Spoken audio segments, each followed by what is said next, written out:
Well, welcome back to part 3 of the chat with Paul Fatty Vautin. We've talked about the footy and chasing the dream, and here's something funny I found on YouTube. Fatty at the start of his career. Check this out. Game, and perhaps some of the games in the southern part. Yeah, well, you'll see that the top 3 teams that finished there were Canterbury, Cronulla, and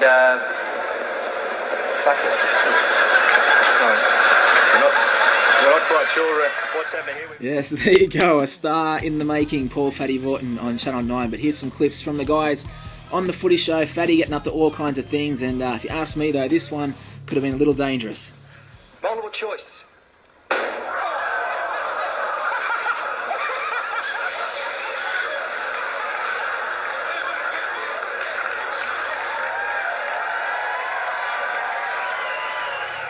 Yeah, almost the Michael Jackson Pepsi accident again. Fatty, lucky there. I reckon that was pretty scary. But they get up to all kinds of stuff on the Footy Show, so I had to ask him about where it all started.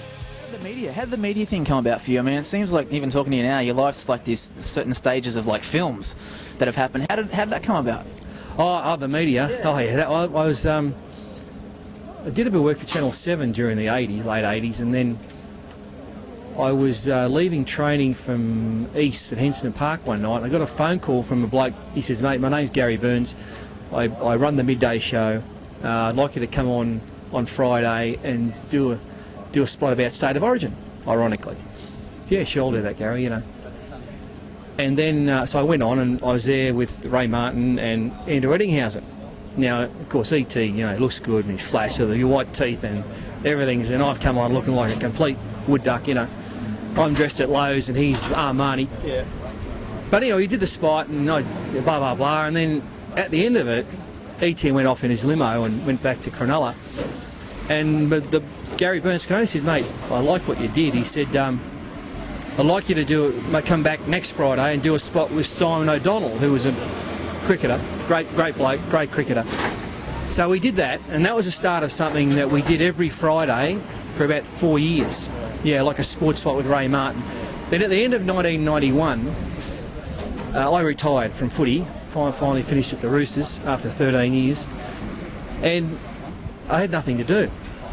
All right, and then Channel 9, by coincidence, got the rights to the rugby league. They needed commentators because Channel 10 couldn't pay the bill, so they lost them. Channel 9 took up the rights in 1992.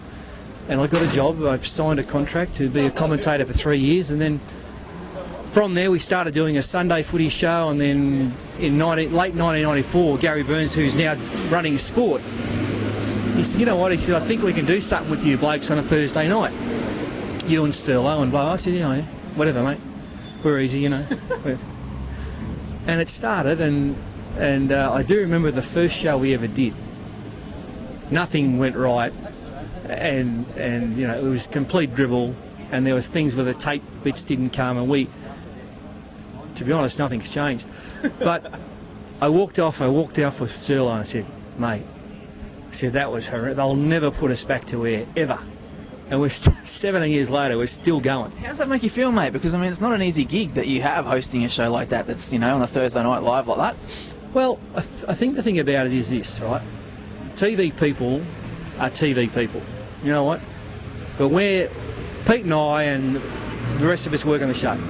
We're ex-footballers. We don't consider ourselves to be, TV people. We've found ourselves in a very good job, and our bottom line is to enjoy ourselves. And you know what? If we don't get everything right, it doesn't matter.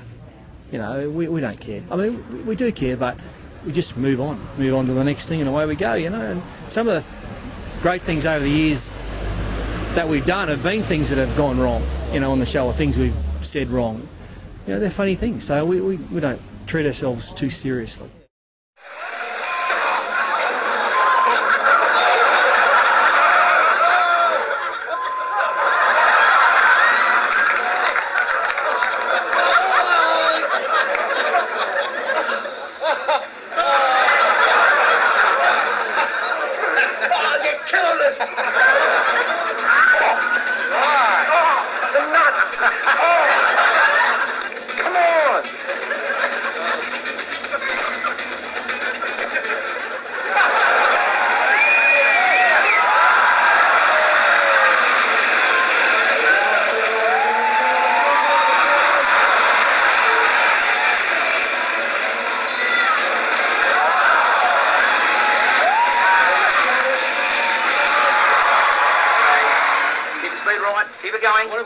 breaking? Not yet till you get to the red hats. Keep going, keep going, keep going, keep going. Not yet. Now, right, turn, I can hit it, look out. Yeah, so there's some of the entertainment that's been on Australian TV for 17 years on Thursday nights. Of course, the classic anti-ads. Great stuff. But had to finish off the conversation with asking him about dreams. If you could advise someone to chase dreams, what would you say to them? Even if it's not sport or anything, just in life. I mean, you talked about your vision board before, but what would you say to someone? Well, you got to believe in yourself, and you got to give yourself every opportunity to do it. And I've got a son who's 20, Matt, and he tried his luck as a footballer and it hasn't worked out for him. Right? He says, "Dad, I want to be an actor." And I go, "Yeah, what? You want to be an actor?" He says, "Well, you've been pretending to be a footy show host for 16 years." I said, "If you can do that, I said, well, if you want to be an actor, that's good, mate. We'll support you." He sings a bit. So I've told him, he's got to find ways and means, and he's going to do that. He's 20. He believes that one day he can be a great actor. I said, stick to it.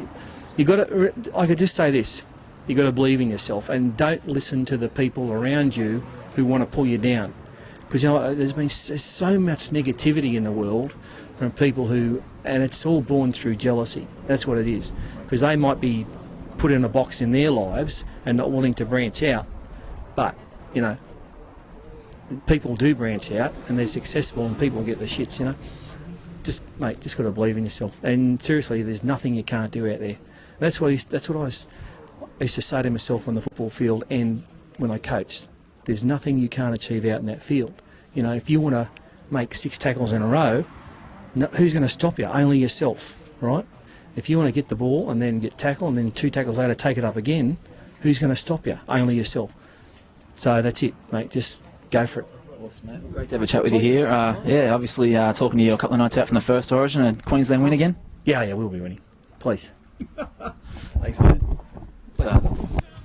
Yes, there he is, Paul Fatty Vautin. Hope you enjoyed the 3 clips. His stories about chasing the dream, just absolutely awesome. And we'll finish off with a great Queensland moment, one of the great tries of all time, and Fatty's awesome commentary at the end. Floats the pass for Renoff. Renoff down the touchline. Beats one. Gets it in field. Hancock gets it on. Queensland are coming back. Darren Smith for Langer. Langer gets it away. Here's the big fella. Gets the pass on. Coyne goes for the corner and gets the try. Queensland, it's a miracle. Oh yeah! What about that one? Sterlo. Unbelievable. What about that from Queensland? I can't believe it. Unbridled joy on the sideline, and why not? That's not a try, that's a miracle.